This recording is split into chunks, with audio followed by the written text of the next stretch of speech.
BEFFTA TV show, the show that brings to you the best in film, fashion, entertainment and arts within the ethnic and black minority communities. Now today I have a very, very special guest all the way from the US, but now he's a resident with us here in the UK, a film producer, actor, very handsome. I don't know what else to add on to his list, but it's so long. You know what? I'm not going to speak for him because he's right here with me, Gabriel Castillo. Hello, Gabriel. How are you? I'm very well. How are you? I'm doing good, thank you. Nice to meet you. Now, I know you're not originally from the UK. You're from, you know, the other side of the world, the United States of America, but you live here in the UK and you're a film producer, you're an actor. I'm sure there's a lot more things that you do. Tell me all about it. Well, you know, I am an actor, but, you know, living in the United Kingdom has made me into a different filmmaker. You know, I produce, I write, I direct, and I act, you know. All three? You must be so, all four. Oh dear. Produce, act, direct, write. I mean, how do you put all of it together? Well, my first love is acting. You know, I trained as an actor in America. From what age? Training since I was probably 17 years old. Right. So what was your first acting role that you remember so well that made you think, right, I really want to get into acting and I'm sticking with it? The first job I got when I was a little younger was they gave me like 2 days work on Shaft. 2 days work? Yeah, with Samuel L. Jackson. I remember that. I remember sitting down and having lunch with Samuel L. Jackson, and I was walking by and I was nervous to ask him if somebody was starstruck.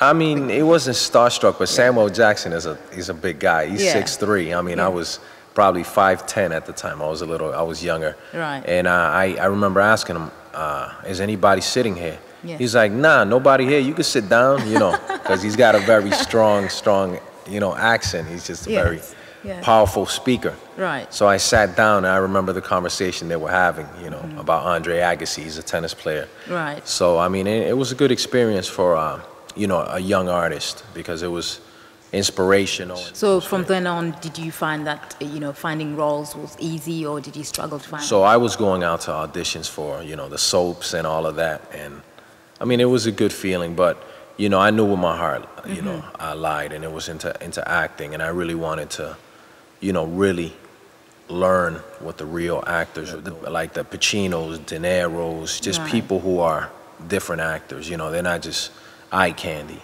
You know, they're real actors. You know, like Denzel Washington. Who did you really learn from? Is there any particular person that you learned from, and you always wanted to be like this particular person? I mean, everybody has a role model. You know, you have people you look up to. You know, I mean, my role model really is my dad because I mean, he got us all through school, all six of my brothers. Is he an actor as well? No, he's just he's a dad. He's a great dad. But no, I look up to different actors as well. I look up to you know, Denzel Washington, and I met him in New York on 3 separate occasions.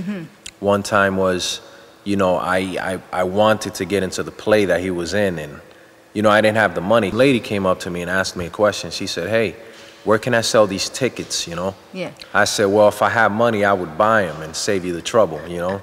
She said, where can I go? I said, okay, you just go down the street at the left side. You know, there's a lot of people there. They normally buy tickets. She's like, well, if I can't sell these tickets, I'm coming back for you. And, you know, I don't know if it was gullible or not, but I believed her, and I stayed there. You gotta do what you gotta do. I stayed there. She came back. She said, guess what? I said, somebody bought all the tickets. She said, yeah, but one. You're coming to the show with me. I was just like, wow, cannot believe that. So I was here. I was front row, you know, front row seat, looking at Denzel Washington. I think I was more nervous than Denzel. Yeah. He was on stage. I was more nervous. I was like, oh my God. The great thing was at the end, you know, I got to talk with him and I took a picture with him. Oh, really? Yeah. Wow. I mean, he's a very inspirational guy. So, and I told him, I said, hey, as an artist, you know, me and my brother always looking up to you. You know, sometimes I just want to quit, but all I got to do is just watch one of your rerun on television or something. You can't quit. See, there's a lot of people like you who, obviously, they start something, and because the industry is not very easy, halfway through they want to quit. But I hear you've been nominated for a BEFFTA. Oh, I'm glad. You have been nominated for a BEFFTA. Well, tell me all about it. Tell me about your nomination. And I understand it's 3 categories. I mean, the most important category for me is the acting. Why the acting? Because I really want to be an actor. Yeah, because I love acting. But that's my passion. But you have also produced. I love to produce films that I believe in, and films that I think that are very moving films. Yes. Like I did produce a film in America. Right. You know, another short film called SPIC. Right. And that movie, that short film went on to win, a lot of festivals. And I know the Monologue has been nominated for a BEFFTA. Yeah. Tell me about it. Tell me about the Monologue. Is a short film about an artist that he's struggling here in London, just to find his voice, really. Right. Yes. And he just goes through a period of time where he doesn't know what direction to go in, so he's all over the place, in which he's seeking the help of this power manager, because every artist, every actor, director, filmmaker believes that if they have a big super agent, yes, they're gonna get to the finish line. Yes, and you really always wait for the agent to do the but work. that's Yes. the funny thing is this. The thing that's so cliche is that the agent is waiting for you to get to the finish line, the so he agent can is also sign waiting for you, so you're both waiting for each other. Exactly. So it's cliche because and I've spoke to a lot of people, a lot of agents in certain agencies, and they always tell me, well, we like to know somebody is doing something, because. So how long did it take to make the Monologue? I would imagine, because you produced it, you acted in it. I would imagine a lot of time and resources went into it. How long did it take? Approximately, I remember we started shooting it last January. Right. In January we shot it for 5 days. It was a 5-day shoot. Right. And there's a lot more work, because I actually did everything. I did get help for the casting. Right. I looked at the venues, I produced it from my own money, and I looked at locations, and there was, it was a lot of work, but I look at it, to this day, and for me it was worth it, And what was the response? The response was great. It's showing at the Portobello Film Festival.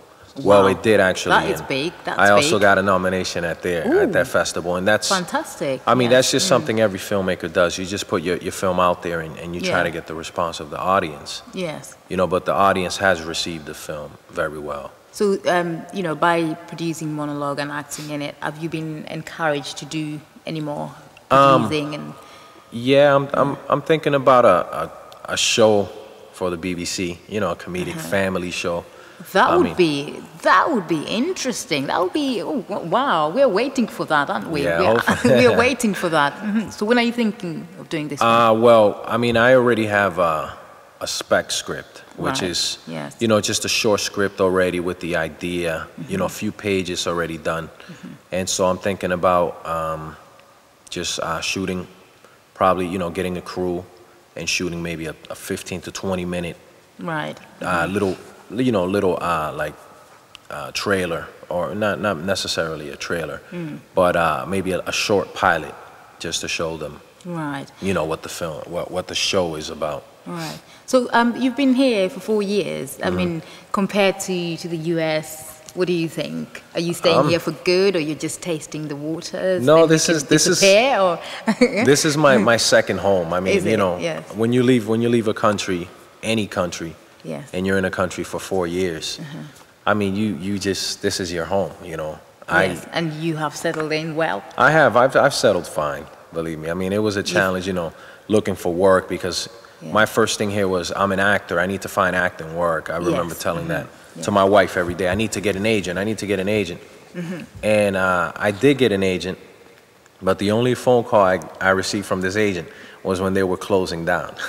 Oh, damn. So, hey, I got the phone call, though, and that inspired me. Were you discouraged? Yeah, but no, I wasn't discouraged, because that was the phone call that I received before I started writing my film. Things happen for a reason. Yes. And Okay, so with regards acting, are you planning to do any acting here in the UK? I do, yeah. I do. I actually, in one of the festivals that the movie was screening in, I was approached by a young filmmaker. You know, he's done a few short films. He's talking about a feature. He sent me a script.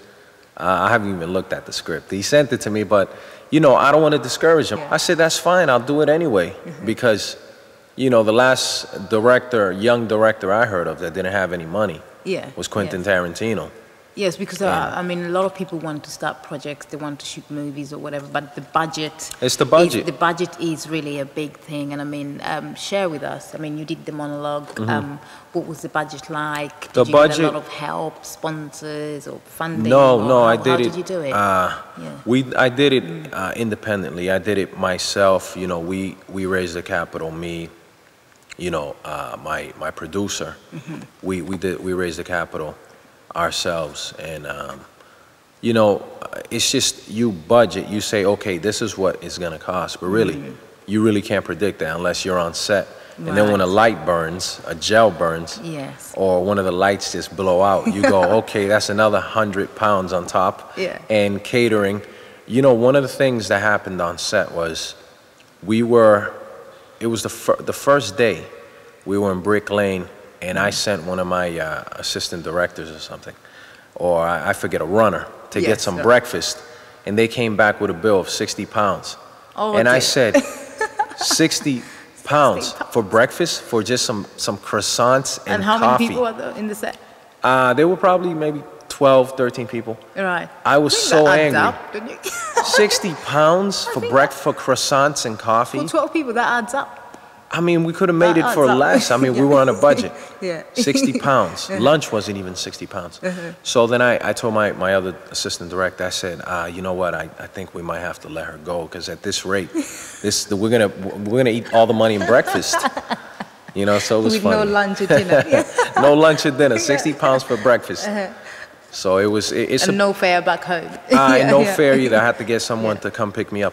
No, it's a very humbling experience, because you do a film, it's your baby. You want it to come out perfect. You know, you want everything to look great and sound great. And you know what? That doesn't exist. There isn't a film in this world that's perfect.